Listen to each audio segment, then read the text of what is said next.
Olá, sejam muito bem-vindos a mais um vídeo. Hoje vou dar continuidade à série Introdução à Nutrição e o tema de hoje será proteínas. O que são as proteínas, para que servem as proteínas e as fontes de proteínas que temos à nossa disposição. Se você já é inscrito no meu canal, muito obrigada pelo seu apoio. Se você ainda não é inscrito, eu te convido a se inscrever para não perder mais nenhum vídeo. O que é uma proteína?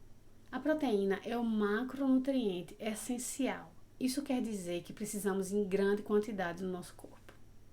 Assim como os carboidratos. Se você ainda não viu o vídeo do que é carboidratos, os tipos de carboidratos e a importância deles para a nossa saúde, veja aqui, tá bom? Para você entender mais um pouco. Bem, voltando para as proteínas. As proteínas, pelo fato de serem essenciais, elas são importantes para várias funções do nosso corpo. E elas são formadas por aminoácidos.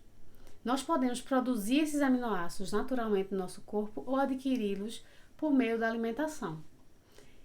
Então, vamos falar agora sobre a importância das proteínas, para que elas servem.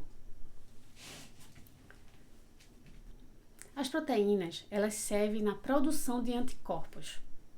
Anticorpos que nos protegem de vírus e bactérias. Então, se nosso consumo de proteína está baixo, a produção desses anticorpos vai estar muito baixa. Por isso que é tão importante a gente consumir as proteínas. As proteínas também são importantes para manter a pele e os cabelos saudáveis.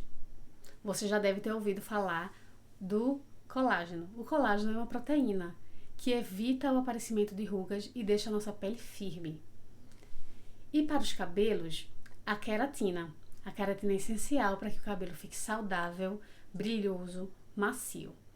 Então, mais um motivo para você começar a incluir mais proteína na sua alimentação. Bem, as proteínas também são importantes para a formação dos hormônios e de neurotransmissores. Bem, como vocês sabem, os hormônios eles são responsáveis por vários sentimentos e emoções, assim como os neurotransmissores. Então, para que tenhamos um equilíbrio hormonal, é necessário um bom consumo de proteína. Além disso, na questão de neurotransmissores, por exemplo, como a adrenalina e a acetilcolina, que são responsáveis pelos pensamentos e emoções, eles são formados a partir de proteínas. Então, outro motivo para a gente incluir mais proteína na nossa refeição. Outra função muito importante das proteínas, que é pouco falada, é a necessidade de proteína para a recuperação de feridas e de cirurgias. Então, se você tem um ferimento e não tem proteína necessária, não consome proteína necessária, provavelmente a cicatrização vai estar sendo comprometida. Outra coisa, se você vai fazer uma cirurgia, aumente o consumo de proteína, tá bom? E depois da cirurgia também, porque essa recuperação do tecido, né, que é o que a proteína faz, a recuperação do tecido, vai ser muito mais rápida e muito melhor. Bem, as proteínas também são importantes para o transporte de oxigênio, que são as hemoglobinas. A hemoglobina ela é formada por proteína. Então, o baixo consumo de proteína vai causar fraqueza, moleza, palidez, falta de ar. Assim como a ferritina também, ela é uma proteína. Então, muitas pessoas têm anemia e relacionam apenas a falta de ferro no corpo. Mas muitas vezes o consumo de proteína está muito baixo e essa pessoa acaba tendo uma anemia porque não tem proteína suficiente para a formação, tá bom? Da ferritina. Bem, as proteínas são conhecidas pela formação e manutenção dos músculos. Então, vale salientar que não adianta você se exercitar, correr, fazer crossfit, carregar peso, levantar peso, ir para academia, se você não tem um bom consumo de proteína. Por quê? Quanto mais exercício você faz, mais proteína você necessita para a recuperação e manutenção desse músculo, tá bom? Também é muito importante a questão das proteínas em relação ao colágeno. Lembra que eu falei do colágeno? Então, o colágeno está presente nas nossas juntas, que evita o desgaste ósseo nas nossas articulações. E ele previne lesões e funciona como amortecedor, evitando que essas lesões aconteçam durante ou depois do exercício. Mas quais são as fontes de proteínas? Bem, se você não sabe, existem as fontes de proteína animal e existem as fontes de proteína vegetal. Vamos começar pelas de origem animal. Então, de origem animal, nós temos todos os tipos de carnes. Por exemplo, carne de boi, de porco, de frango, peixes, né? E o ovo. O ovo, ele contém todos os aminoácidos essenciais para a nossa saúde. Então, por isso que ele é considerado o segundo melhor alimento do mundo. O primeiro é o leite materno, se você não sabia. Então, vale a pena incluir o ovo na sua alimentação, porque ele é maravilhoso, tá bom? Assim como o leite também.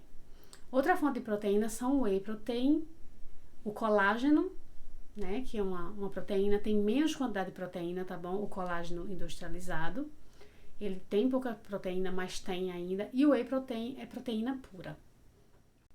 As fontes de proteína vegetal. Nós temos várias, tá bom? Então, se você é vegetariano ou vegano, vou listar aqui algumas opções. Mas se você não é, também você pode incluir na sua alimentação, que vai ser mais uma opção para você comer, né? Para você se alimentar.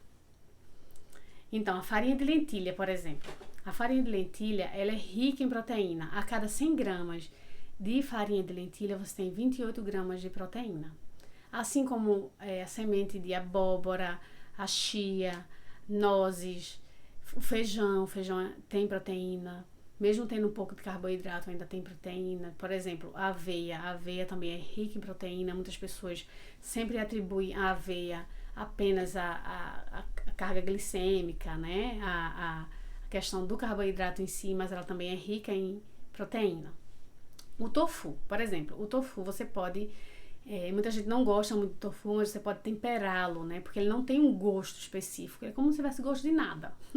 Mas você pode muito bem temperar, colocar ali um sal do Himalaia, temperar com algum molho legal, um molho interessante, colocar ervas para trazer essa melhora do sabor do tofu. Você pode colocar o sabor que você quiser ali, tá bom? Outra fonte também é ervilha, a lentilha em si também é muito bom. Amendoim, a parte de amendoim também é rica em proteína. Amêndoas já falei. O grão de bico também é muito bom como fonte de proteína, né, para os vegetarianos e veganos. Então, como vocês puderam ver, a proteína, ela é maravilhosa e essencial. Eu acredito que depois desse vídeo você vai olhar para a proteína com outros olhos, né? Então, muitas pessoas perguntam, Débora, quanto de proteína eu devo comer por dia? Então, gente, no mínimo, a gente tem que comer 1 grama de proteína por quilo de peso por dia. Então, por exemplo, se você pesa 70 quilos, você tem que comer por dia 70 gramas de proteína. Não é 70 gramas de frango, tá? Porque, por exemplo, a cada 100 gramas de bife, você tem 25 gramas de proteína. Então, você vai fazer o cálculo baseado nas gramas daquela quantidade. Então, o ideal é você começar a pesar seus alimentos. Pesar o seu bife, pesar o seu frango. Tem aplicativos que ajudam nisso. Então, você termina se adaptando com a quantidade, né, no prato que você vê. E não vai ser tão difícil para você saber quanto mais ou menos tem ali. Outra coisa muito importante é que você deve distribuir a proteína durante o seu dia. Então, coma a proteína sempre de manhã, de tarde e à noite no mínimo. Faça essa distribuição, porque não vale a pena você comer muita proteína de uma vez, tá bom? O corpo não funciona desse jeito, a gente tem que distribuir durante o dia essa proteína.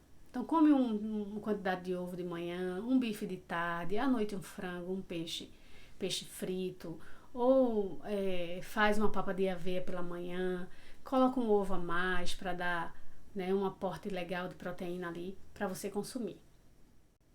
Espero que vocês tenham gostado desse vídeo. Se você tem alguma dúvida, deixa aqui embaixo que eu vou responder o mais rápido possível. Te vejo no próximo vídeo. Tchau, tchau! Me siga nas outras redes sociais. Instagram, @Débora Pedrosa, Facebook, Débora Pedrosa e o grupo de Nutrição Holística no Telegram. Te vejo por lá.